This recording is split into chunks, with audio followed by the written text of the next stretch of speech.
Hello guys, assalamu alaikum. My name is Mahin and my channel name is Nurain Dairy and welcome to my channel. Guys, আশা করি আপনারা সবাই ভালো আছেন। আলহামদুলিল্লাহ আমি অনেক ভালো আছি। আজকে আমি তৈরি করেছি বিস্কুট পিঠা। পিঠাগুলো দেখতে যেমন সুন্দর, খেতেও কিন্তু খুব সুস্বাদু। আপনারা খুব সহজেই এই পিঠাগুলো বাসায় তৈরি করে খেতে পারেন। এই নাস্তাগুলো আপনারা একবার তৈরি করে 1 মাসের মতো সংরক্ষণ করে খেতে পারেন। নাস্তা বা পিঠা যে যাই বলেন না কেন, খেতে কিন্তু খুব সুস্বাদু এই নাস্তা বা পিঠাগুলি। ছোট থেকে বড় যারা আছে তারা কিন্তু এই পিঠা বা নাস্তাগুলি খেতে খুব পছন্দ করে। আপনারা সবাই একবার এই পিঠাগুলি বাসায় তৈরি করে বড় বা ছোটদের খাওয়াবেন, সবারই ভালো লাগবে। আমি নাস্তাটা বানানোর জন্য এখানে আমি নিয়েছি 1 কাপ পরিমাণ ময়দা, আর এখন আমি এখানে নিয়েছি 1টা ডিম। আমি এখানে অল্প পরিমাণে পিঠাটি বা নাস্তাটি বানাবো বলে এখানে আমি 1টা ডিম ব্যবহার করেছি।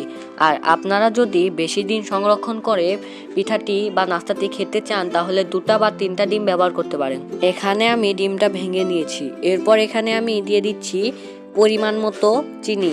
আপনারা পরিমাণ মতো চিনি দিয়ে নেবেন। আমি এখানে 2 চামচ চিনি ব্যবহার করেছি।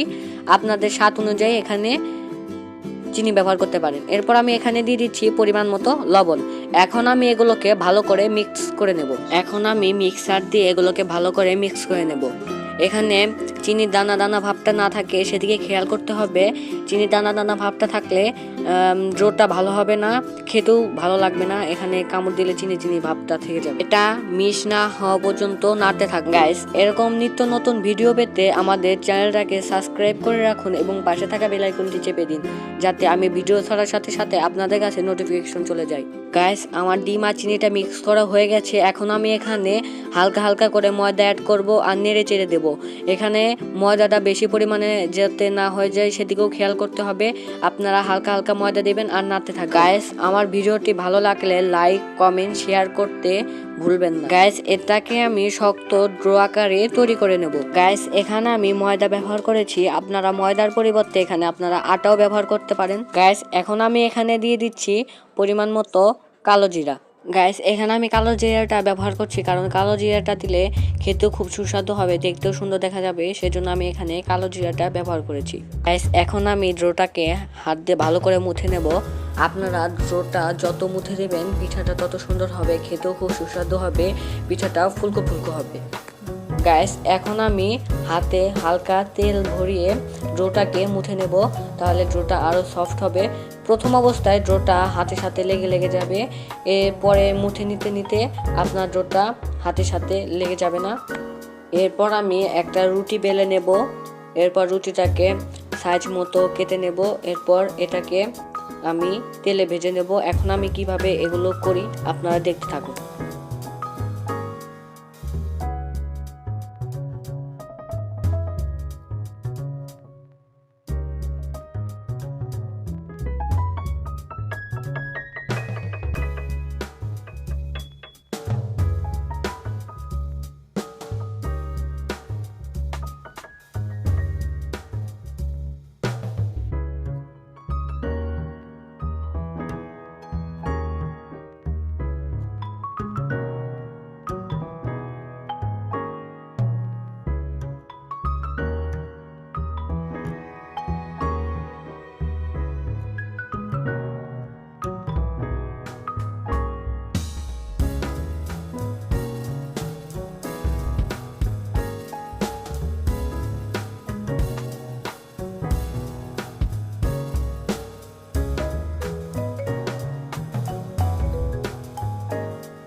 you.